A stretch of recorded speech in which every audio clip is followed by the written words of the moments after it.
to Module 8. So we have an excellent lineup of panelists today, and we'll start with Stephanie Davis. Stephanie Davis, she is currently she's at the, let's see, whew. Yes, she's a AAA Science and Tech Policy Fellow in the, at the National Institute of Aging and at the Office of Small Business Research. In fact, I should have known, I should be more prepared to introduce Stephanie, because Stephanie and I, including with Adriana, we work for Future of Research, and we worked on many projects together. She's doing an excellent job there. And also I came to know that she's at the editorial board also of the Journal of Science Policy and Governance. So we are looking forward to hearing your career journey, story, where you are, and how you are using your policy knowledge, what you do in different roles. Go ahead, Stephanie. Thanks, Surinder. Can I have just one small, based on what I just heard and all the people you have in front of you, for people who are like, that would have scared me, because like he has so many experiences, and then everyone on this panel has so many experiences. So don't be afraid. That's it, because Stephanie is amazing. Aw, thanks, Alan. So I just wanted to add something real quick. So Alan and I know each other because we are part of what I call the AAAS Science and Technology Policy Fellows Mafia. So if anyone is ever considering applying for that program, one of the reasons I was drawn to it is because it gives you this amazing network of people. And, there were other policy fellowships I looked at, but bar none, I'm so glad I went with the AAAS program because of the amazing individuals that I met. So I'm going to share my screen really quick. All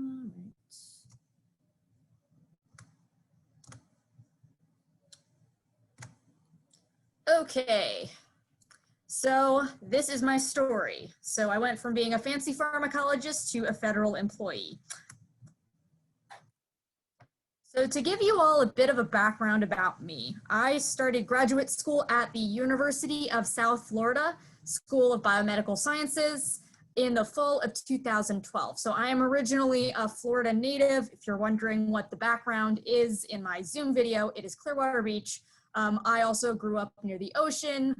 Not looking forward to visiting. Normally I love going to the beach, but Florida is not handling its COVID cases well. But anyway, I spent all of my life in Florida up until I finished grad school. And when I was at USF, I was awarded the Presidential Doctoral Fellowship through the USF Graduate School. Now, why do you think that I'm mentioning this? I promise I'm not humble bragging. This will be important. So another important thing to mention is that I had a little bit of research experience doing chemical synthesis as an undergrad. But my school that I went to as an undergrad, Florida Southern College, was very teaching intensive. It was not a big research school. So because I didn't have a ton of research experience, and I had colleagues who had done research for years, they had been in industry, I had really terrible imposter syndrome. I had straight A's as an undergrad, things went fairly easily. I mean, I worked hard, but I didn't really struggle until I went to grad school. And I realized that there were people who were a lot more experienced than me, and I was coming in basically being the research baby of the group. So I kind of figured out pretty quickly that, it was going to be a steep learning curve. And, the imposter syndrome is something that so many people have dealt with in grad school. And that's something that you're, often going to experience no matter what your lab situation is. However, on top of the imposter syndrome and the steep learning curve, I also had a very toxic lab that I was in. So I was in this lab up until my second year. Then I realized that I just did not want to be there anymore. My mental health was deteriorating, and it got to the point where I called in a meeting with my grad program director, and I said, Dr. Bennett, listen, I'm going to be upfront with you, but if I can't switch labs, I am going to quit the program.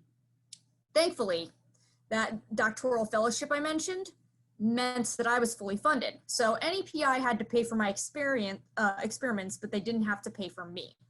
So I kind of used that fellowship as my get out of jail free card. And, but while working with Dr. Bennett, I was able to kind of look around at a few labs. And thankfully, it was a very scary time, but I did find a good lab with a good mentor. And I was so glad that I had put myself out there and made the jump to an environment that was so much better for my learning as well as my mental health. So it didn't take me very long to defend. Part of it, I like to kind of attribute it to hard work, but the real reason was because another curveball got thrown my way. So I anticipated defending in 2017, but my doctoral mentor, his name is Keith, he's right there next to me in this picture. Keith got an offer from the University of Kentucky to be a professor of neuroscience. And my committee basically told me, you just had your first author paper, you already have a co-author paper, you met the requirements for defending, you should just defend. And I'm just like, I'm sorry, what? I just got here a year and a half ago. Like, I feel like I've barely started anything. Well, long story short, I ended up defending a year earlier than I thought. And I went with Keith to the University of Kentucky. And part of this was because I had always kind of thought about policy as a career path, but switching labs and having to defend early prevented me from having a lot of time to really figure that out. So I decided to go be a postdoc in his new lab at UK. And then the post-PhD blues happened. So I was never really dead set on academia, but I thought I'd give it the fair college try. So I submitted for several postdoctoral fellowships, including 2 F-32s through 2 different institutes, and I failed. And I was kind of feeling very isolated in Kentucky and at UK. Being a postdoc doesn't come with a built-in cohort of friends, which I had at USF as a grad student. I was really involved with my graduate program student government, so I made friends that way. And going from that to just, going to a new state where I didn't have family or a built-in network was really tough. So this, coupled with the lack of success for my postdoctoral fellowship applications and just thinking about what being a PI entailed, I realized I didn't want to be one. But what I did realize is that through different extracurricular activities, I realized that advocacy and policy might be a potential career path for me. So to give you all some background, I had been the student government president for the College of Medicine's graduate student body. And I realized I enjoyed being the person who would, be the liaison between the students and the administration. And I was very passionate about putting on workshops and opportunities for career development. And when I became a postdoc, I was really involved with the University of Kentucky Postdoctoral Association. And I also got involved with some advocacy programs. So the 2 that specifically were very important to my decision to apply for the AAAS program were the American Society for Pharmacology and Experimental Therapeutics program, their Washington Fellows program. So this is me in the Senate building in 2018 when I was selected as a Washington Fellow. And then the year after that, I got to participate in the Society for Neuroscience's Early Career Policy Ambassadors program. So these are fantastic programs. They allow you to get firsthand experience on Capitol Hill. You get to talk to federal lawmakers. After I went to Capitol Hill, I actually got to set up some meetings with federal lawmakers in my home district and talk to them about the importance of federal funding for research and other important issues. Other ways I got involved is I started to learn how to write op-eds. And that was kind of a way to help build up my transferable skills. And also, let's see, hold on.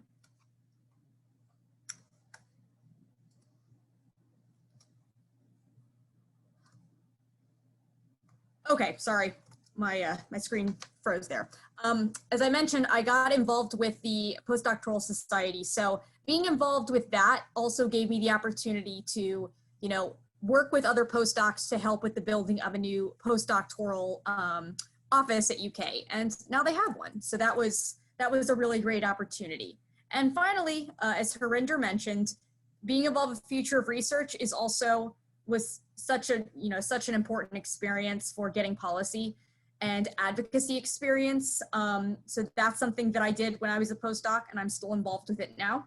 But it gives me kind of an outlet to, to this day, even as a fellow, as a federal employee, to advocate on behalf of early career researchers.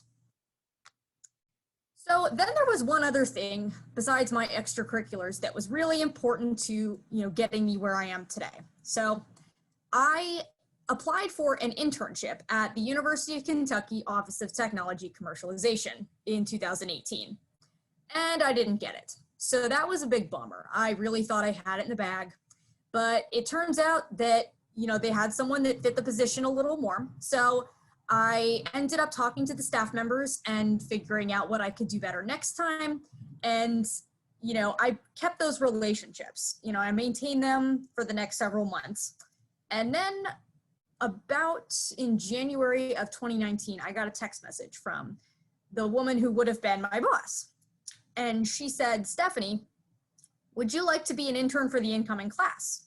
And I'm like, "Well, Tanya, I didn't apply." And she's like, "I know, but we remember you from last time and we know you could do it and we'd like you to, be one in this class." So I said, "I would love to. The only problem is that I'm leaving in 6 months because my postdoc, I had already applied for the AAAS program. My postdoc fellowship, was running out in June. So I just said, I'd love to do that as long as it's okay if I only stay for 6 months." So she said, "Yes, that's fine." And I started on doing this part-time, 10 hours a week. And this was a really fantastic opportunity. So part of my roles as an intern were looking at intellectual property landscapes of different, technologies that researchers at UK disclosed. So these weren't just medical science focused technologies. These were, technologies that were developed in the College of Agriculture or the College of Engineering. So it really required me to, be a generalist and not just be so focused on my area of research. I also got the opportunity to consult with the entrepreneurs and figure out what they wanted to do next. So did they want to spin out a company? Did they want to license their technology? Were there any potential strategic partners within the university or collaborators that might help them get their technology on market? So this helped me realize that there is a really strong intersection between policy, research, and also entrepreneurship. Now, back to the STPF program. So I applied in October of 2018, and I was selected for the final round in February. So this was a very interesting opportunity. It was one of my first ever Skype interviews, where I had to write a briefing memo and kind of present it to a very, very stoic group of people. I thought they hated me. Turns out they didn't hate me because I was invited back to my final round placement interviews. Now, I had a lot of different interviews and offices during my final week. A lot of them focused on training and early career researchers and STEM education, which was very much in line with my interests. However, there were a few that specifically focused on office, the small business innovation research, as Matt mentioned, that program. So I realized that the SBIR program, which is designed to give out grants to small companies that are performing R&D and developing technologies that are in line with the federal, the federal agencies' missions. So I interviewed at several of these offices, and I realized that the National Institute on Aging SBIR office, which is the one that I am placed in today, was a perfect fit, not only because of the interest, but because I have a fantastic mentor and fantastic coworkers. So just as I picked a focus area that I knew I would be passionate about and an environment that I could develop my skills in, I also picked people because as I had learned the fun way back in grad school, environment, your learning environment matters. And that is just as true in this fellowship program as it is when you are a grad student looking for a lab. So needless to say, I made it. And what do I do at the NIH? So although I am placed in the National Institute on Aging SBIR office, I'm actually currently working part-time at the National Heart, Lung, and Blood Institute SBIR office. So I am doing what's known as a detail, basically working part-time at one institute while being employed at the other. The reason is because I'm hoping to get hired at the National Heart, Lung, and Blood Institute full-time as their small business program coordinator. So some of the things that I've done thus far, I've helped lead diversity and inclusion initiatives within the NIH small business program. So specifically, one of the things I've done is I've helped out with the applicant assistance program. And this is a coaching program that's aimed at new small business grant applicants and previously unsuccessful applicants, and helps them through the process. So it helps them complete all of the necessary registrations. It helps them put together their, specific aims page, look over the rest of their proposal. And this program was designed specifically to help women-owned businesses and businesses owned by individuals that are underrepresented in the life sciences. I've also helped plan a lot of outreach events to better engage with stakeholders. So in the before times, these were in-person events. In the after times, I've done a lot of webinars. So most of the audiences of these events are small biotech and medtech companies. In fact, one of the workshops I planned, which was originally supposed to be in person, but ended up being virtual, was with university lab partners in Irvine. And I actually have Harinder to thank, because he introduced me to the staff there, and I put on an SBIR STTR focused webinar for a lot of the Orange County area businesses. So that was a lot of fun. At some point I would love to meet them in person, but April was not that month. I also consult firsthand with grant applicants and answer their questions about the submission process. So all of those one-on-one meetings that I had as an intern really came in handy for this job. And finally, I've also worked across institutes at the NIH to plan educational workshops for NIH-funded companies. So originally this was supposed to be a big workshop. Right now, we've actually broken it up into smaller workshops. And at the NIA, we're working with other institutes, such as the National Institute for Neurological Disorders and Stroke, because we have a really strong shared portfolio in the area of neurodegenerative diseases, which works out well because all of my background research was in stroke. So this is what I've been doing thus far. Fingers crossed that I end up getting hired, but it's such a great opportunity because I not only get to interact with NIH program staff, but I get to work with a team of entrepreneurs and residents. And I have gotten to meet and get to know regulatory experts. And I get to talk with CEOs and CSOs every day and talk to them about what kind of drugs or devices they're developing. And it's really something where I'm never bored. And that was something I was kind of, it was getting to me in academia, being so hyper-focused on one area of science, that this requires me to manage programs and talk to people of different areas of expertise, and it's exciting. I feel like there's a new surprise every day. So this is your reminder that success is not linear, and I really want you all to take this into account this year because, well, COVID created a lot of those pits. If you want to connect, here is my contact information, my LinkedIn, and my Twitter handle. Thanks for listening. Thank you very much, Steph. I can see that there are a lot of themes emerging out of your, talking about your career journey and what you do right now.